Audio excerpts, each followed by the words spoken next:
Have you ever wanted your own TV show? Have you dreamed of showcasing your talent for the world to see? Well, now you can. Have your own TV show. You can have your own 30-minute show. Not only will you be seen in the Detroit area, but you can be viewed worldwide.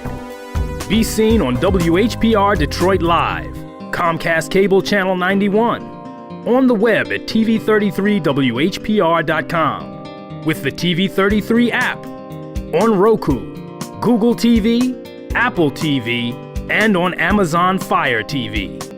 Act now. Time slots are limited. Sign up today and get a free replay with the purchase of your time slot. For more information, call 313-868-6612. Visit our studios and receive a free TV interview to promote your business, church, or organization by appointment only.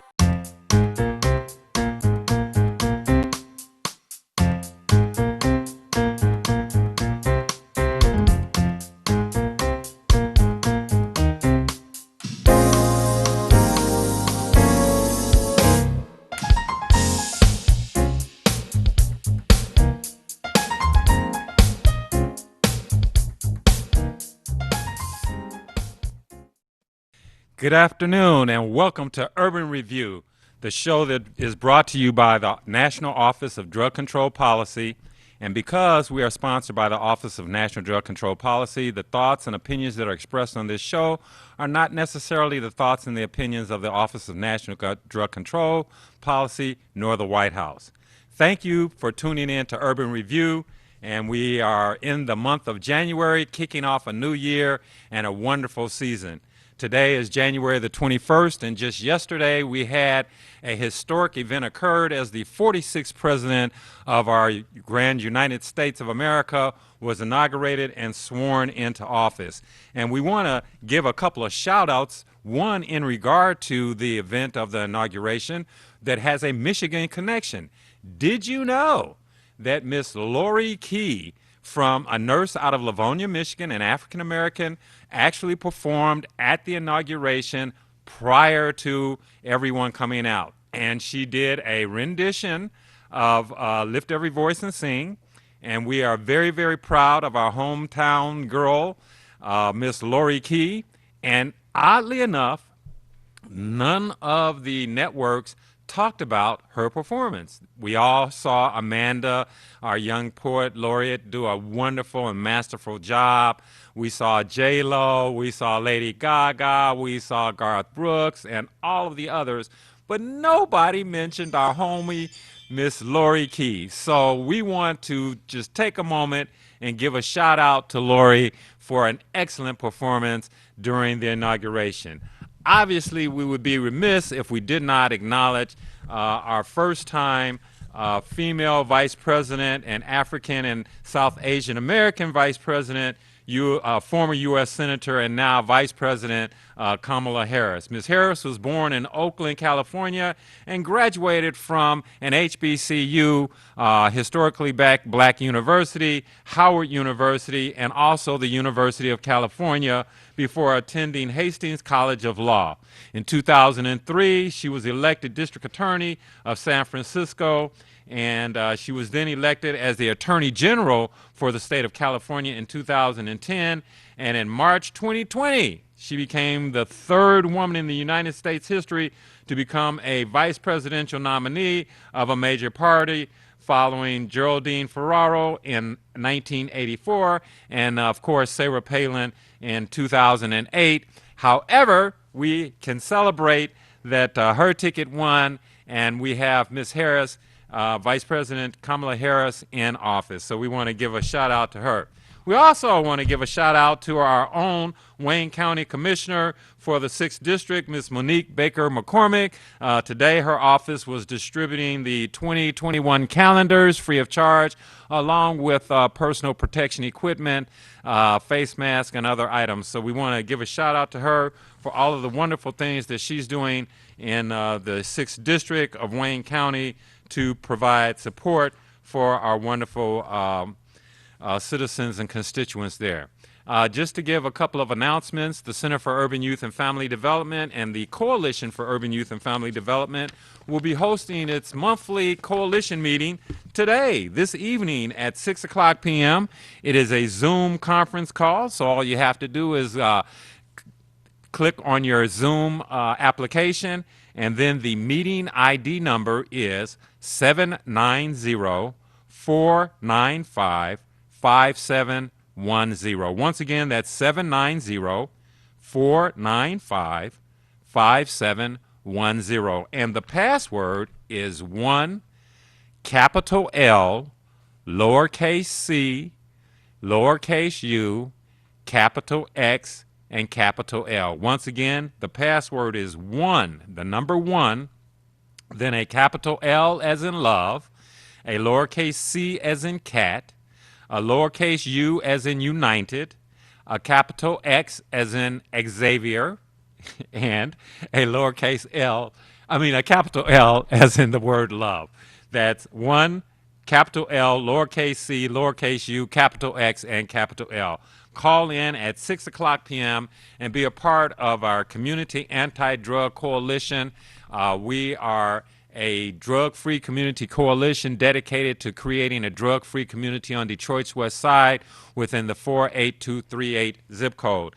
Another note on that point is that this month, or actually next month, starting on February the 1st through the 4th, will be the Community Anti-Drug Coalitions of America Leadership Forum. That normally takes place out in Harbor Springs, Maryland. My wife and I had an opportunity to go there last year and participate in the Prevention Day and go visit Senators Stabenow and Peters and our congresspersons Rashida Tlaib and Brenda Lawrence up on Capitol Hill. This year it will be a virtual event due to COVID-19. Once again, it starts on February the 1st and goes through February the 4th. The SAMHSA Prevention Day will take place on February the 1st, and that's free of charge.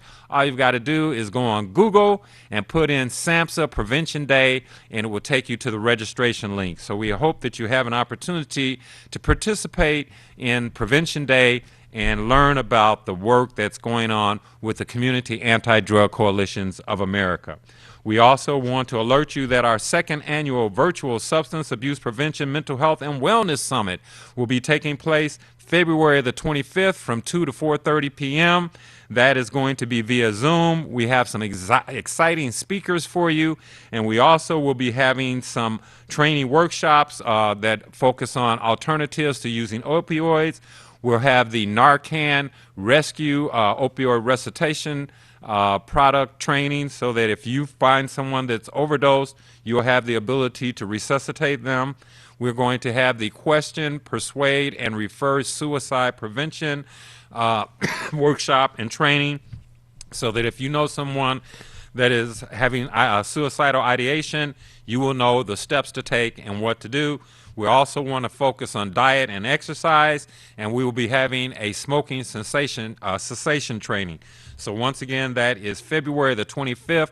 Watch your email and your post for the registration. It's going to be, excuse me, an Eventbrite. Can I get my producer to bring me over the bottle of water that we are going to be having the workshop and the summit on February the 25th. Thank you so much. We appreciate that. And then also on February the 18th, we will have a marijuana advocacy in the community workshop provided by the Detroit Wayne Integrated Health Network, and that's going to teach us how to advocate to kind of shut down and slow down the proliferation and density of marijuana dispensaries and retail outlets in our community. And that will take place on February the 18th at 10 o'clock a.m. And once again, that will be a Zoom call. Watch your email for the opportunity to get the meeting ID and the password. We're going to switch to our commercial break just shortly, and we'll be coming back with some very special guests. As you know, the Center for Urban Youth and Family Development is focused on working with youth that are in and transitioning out of the foster care system. And we're going to have an opportunity to have some dialogue with some wonderful people from the Michigan Department of Health and Human Services resource team that are dedicated to enhancing and creating a strong foster care provider network. So we'll be going on break, and then we'll be right back after these messages with our special guests. Thank you for watching Urban Review.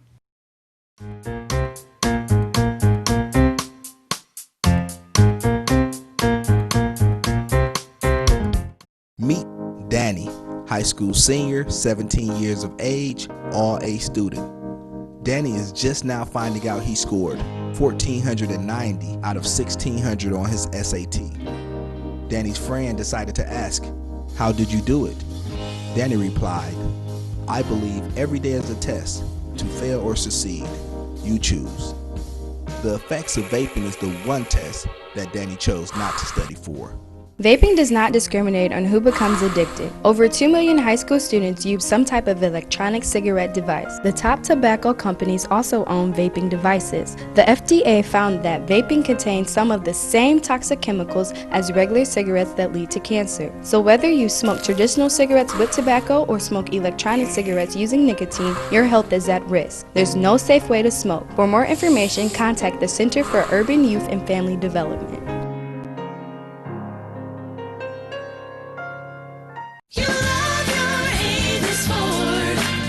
You will love your Avis Ford, because at Avis Ford, we make it easy to get you your no money down monthly payment right over the phone. We call it Shop by Phone, and it's the best way we know to get you your payment options fast. You want leather and a sunroof? How about an upgrade to all-wheel drive? Just give us a call. Shop online, shop by phone, or visit us at Telegraph at 12 Mile. Call 1-800-SHOP-FORD. The Center for Urban Youth and Family Development is a nonprofit organization that focuses on preventing personal problems we believe are facilitated by being raised in a foster care environment, or remediating potential problems through education and information to the community. Our programs focus on 3 key areas: youth aging out of foster care, community action, and healthcare. Our programs are focused on young adults in the foster care system who are about to age out, those that have just aged out, and the community at large. The Center for Urban Youth and Family Development hosts a variety of services focusing on the needs of foster care youth throughout the community. We also work with numerous community coalitions in our efforts to provide the best services for our clients and to help build stronger communities. We believe that a healthy mind and body are cornerstones to a healthy and prosperous community. The Center also engages our community in mental health and wellness advocacy, as well as suicide prevention. Fostered youth emerge from the foster care system vulnerable to substance abuse, with little opportunity to obtain higher education or develop life skills. The Center for Urban Youth and Family Development empowers youth that are in and transitioning out of the foster care system to overcome the struggles and challenges by providing them substance abuse prevention, life skills training, and workforce development programs. Drawing from the life experiences of our founder, Mr. Marcel Arbuckle, we open the door to positive and productive life through education, health, and life skills development. For more information, you can visit our website at cuyfddetroit.org or check out our social media at cuyfddetroit. The non-medical use of prescription drugs, including opioids, is a growing concern in our communities, affecting all ages, including our youth. If the medication wasn't prescribed to you or has expired, don't take it. If your name isn't on the bottle, it's not meant for you to swallow. Addiction is real, and lives are being ruined. Worse yet, lost. Visit PreventionDetroit.org/opioids to find prescription Dropbox locations.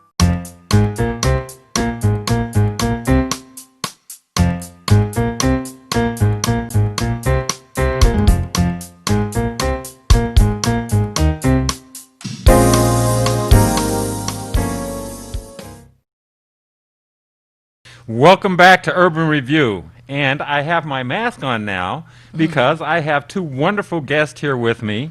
First of all, Ms. Tracy Kapuzanski, who is the program manager for the Michigan Department of Health and Human Services Child Services Division Regional Resource Team that works in collaboration with the Judson Center. And they are dedicated to building our foster care provider network. Along with Tracy, we have the wonderful Dr. Lynn Robinson, who is also a recruiter with the Department of Health and Human Services Child Services Division, recruiting providers and parents and individuals to be foster parents. And they are some wonderful people. Dr. Robinson comes with a wonderful education, a doctorate of ministry from Winter Haven, Florida, and also her Master of Theology from the Destiny Christian University, and a Bachelor of Theology. Yeah. So not only is she a doctor, but she is a theologian and a minister as well. And she is providing a wonderful ministry to our children. So we're going to get right into this. And I guess I want to start off by asking you, Tracy, to just give us some information about the state of foster care here, or the status of foster care here in the state of Michigan, and specifically in Wayne County. Okay, great. Thank you, first of all, for having us. We really appreciate that. And the state of foster care here in the state of Michigan, there is approximately 12,000 children in care in the state of Michigan at any one time. Right here in Wayne County, there's about 3,000 kids in care. There's a steady stream of kids coming in and also kids aging out or going back home, which is the ultimate goal of foster care. Yes, yes. And I know, Dr. Lynn, that a lot of people get a little bit confused with the concept of foster care, but it really is to reunite and repair opportunities for good parenting and great family unity. Can you expound on that just a little bit? Yes, I'm glad you asked me that question, because this morning I spoke with a foster care parent, and she gave me her story on how she received her foster care baby. And her baby was, this is for Crystal, and her baby was 3 months old when she received her baby. And she was addicted. The baby was addicted to drugs, yes. And the doctors told her and her husband that the baby would not live long. And if she did, she would not be able to ever live by herself. She wouldn't be able to talk or anything. And this was the key that Crystal gave me. And I will forever remember this. She said, "I loved my baby to health." Wow. So she and her husband poured all of their love into their baby. And she's now 2 years old. And she's normal, running around. While I was talking to Crystal, she was screaming and, laughing and talking and jumping and everything else. That's wonderful. So I am just blessed to be in this position, that I can help these children find a home. Yes, and mend their brokenness, to provide the opportunities for resilience and development as a normal child. Tracy, here in Wayne County, what are the numbers like, and who's in foster care, I guess I should say, as far as girls and boys, and who are they? Sure. Well, like I said, here in Wayne County, there's about 3,000 kids in care, and 70 to 75% of them are under the age of 12 or younger. So young children. Young children for the most part, but definitely many teens, and even kids aging out, 18 plus in care as well. It's about a 50-50 split, a little bit heavier for boys than girls who are in care, and over-representation of minority children, unfortunately. I would say it's about 75%, again, are minority kids here in care. And I would say that a part of that is just the result of the demographics of the Wayne County, where we know that in central Wayne County is Metro Detroit, and therefore, and the demographics in Metro Detroit, I think it's 90% African American, and maybe 8% that are minorities, and 2% that are majority, but that is transitioning. But we find that that's the reality of this environment. So the result is we need a preponderance of minority parents or potential parents that are willing to consider being foster parents and providing homes for these children, because these are our children. These are the children that live in Wayne County. And there is a matriarch of rationales and reasons as to how children end up in foster care. And one of the myths that I want all three of us to help break down in this session is that a child that is in foster care is not necessarily a bad child.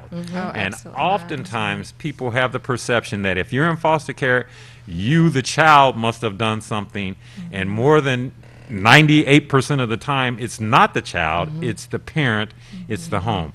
And it's not that all the parents are bad. It's that they might have some illnesses. They might have some issues not knowing how to be a good parent, and they need some time to repair, to restore, to learn the skills necessary to provide a wonderful home and to be a good parent. So, Dr. Lynn, you just gave us a really, really emotional story and rationale as to the wonderful outcomes that can occur when people become foster parents. But what are some of the other statements that you make as you go out and recruit and talk to people about considering being a foster parent? You know, I started this job on January 4th, and so I actually believe that I was chosen for this position, not just applied or anything. I mean, chosen. This is where I'm supposed to be. And so the credentials that I have are for this position. I never would have thought that. And so I am a life coach, a certified life coach also. So I want to use that and help parents. You know, sometimes they don't know that they don't know. And so I now have a position, or I'll have a voice where I can help them and show them, you know, what to do and how to do it. You know, because we need them. We need foster care parents. And I believe that not only would it be a blessing for the children, I know that it would be a blessing for the parents also. That's and I've heard that over and over and over, that, you know, the foster care parents are happy that they have these children. And have the opportunity. And have the opportunity, yes. So I'm excited. I'm very excited. I can tell, and you I feel like jumping around. Can I? No, I'm just kidding. You know, that's a great segue into my next thought. The fact that you are within ministry, because the Faith Communities Coalition on Foster Care is providing some phenomenal support and resources to the foster care network here in Wayne County and throughout the state of Michigan. Kate Thornton, Reverend Kate Thornton, is the individual that's kind of kicked things off, and it's given us an opportunity to go to the various houses of faith, regardless, across denominational and the various lines, to identify individuals that might be concerned. And it's been a unique development of an organization where different churches and different houses of faith and different individuals have the ability to contribute what they can. And there are some that are contributing resources, like providing blankets and other items that are supporting the youth. And then there are some houses of faith that are providing other resources like summer camps, and then other institutions like Hartford Memorial Baptist Church, my church, that created the Center for Urban Youth and Family Development as one of its ministries, such that we would have the ability to provide outreach in our own way.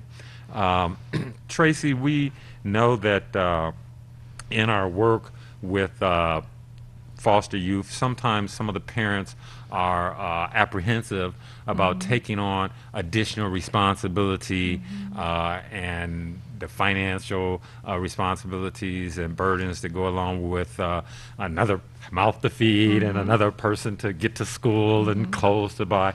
So can you give us some insight on the type of resources that are available to provide assistance to people that determine that they are ready and willing to be a foster parent, from training on down? Right. Good question. There is help for our foster parents to parent children in their care while they have them. There is training that is required, and excellent. I was talking to a foster parent today who talked about the quality of the training that she received before becoming a foster parent. She raved about it.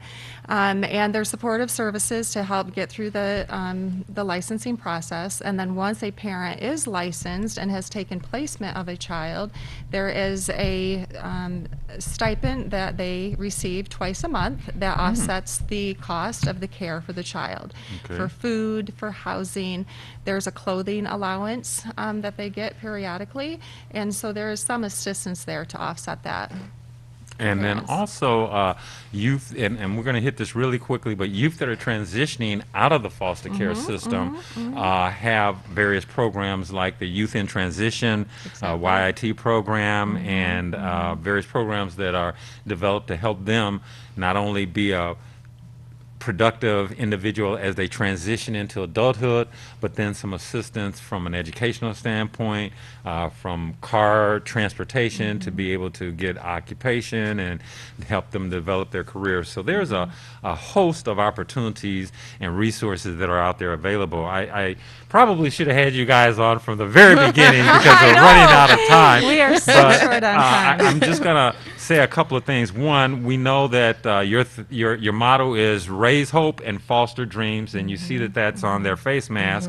And they want you to become a Michigan foster parent. If you're interested in becoming a Michigan foster parent, please call 855-MICH-KIDS. That's 855-MICH-KIDS.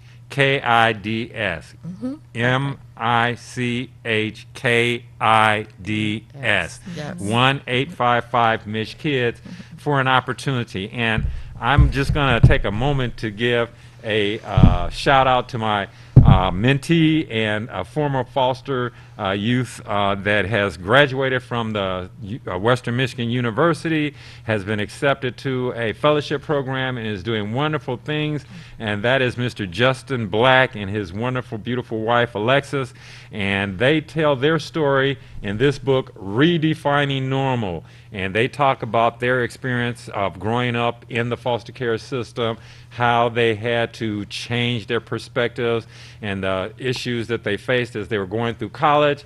And then I'm also going to give myself a shameless plug. Take a look at my book. I have a story to tell. I'm a person who was abandoned at age 2 and raised in the foster care system until I aged out and had an opportunity to graduate and go away to college and get married and live happily ever after. But that's not the normal story. 65% of the boys that transition out of foster care transition into prison. 45% of the young women transition into homelessness, substance abuse, and prostitution. So we have to develop some wonderful and some mechanisms to provide support to these young people, and things are really taking off in the state of Michigan. We have the wonderful programs like the program at the Justin Center. We have some higher education programs that are taking place at Western Michigan University, University of Michigan, and throughout the state of Michigan. So please consider becoming a foster parent. Once again, if you're interested, to call 1-855-MICH-KIDS. And as I close out today, I'll close out as I normally do, saying that out of the night that covers me, black as a pit from pole to pole, I thank whatever gods there be for my unconquerable soul. For in the fell clutch of circumstance I have not winced nor cried aloud, and under the bludgeoning of chance my head is bloody but unbowed. Beyond this place of wrath and tears looms but the horror of the shade, and yet the menace of the years finds and shall find me unafraid. For it matters not how straight the gate, how charged with punishment the scroll, for I am the captain of my fate and the master of my soul. And I say to all of the young people out in the world today, those that are in foster care, those that are transitioning out, and those that are just making their way, remember, when you're up against some trouble, meet it squarely face to face. Plant your feet, set your shoulders, lift your chin, and take a brace. And when the worst is bound to happen, in spite of all that you can do, you may fail, but you may conquer, so see it through. Black may be the clouds about you, and your future may seem grim, but don't let your nerve desert you, and keep yourself in fighting trim. And when the worst is bound to happen, in spite of all that you can do, remember, running from it will not save you, so see it through. Even hope may seem but futile when with troubles you'll be beset, but remember, you're simply facing what other men have met. So if you fail, fall still fighting, and don't give up whatever you do. Keep your eyes to the front, your head high to the finish, and see it through. Thank you for watching Urban Review.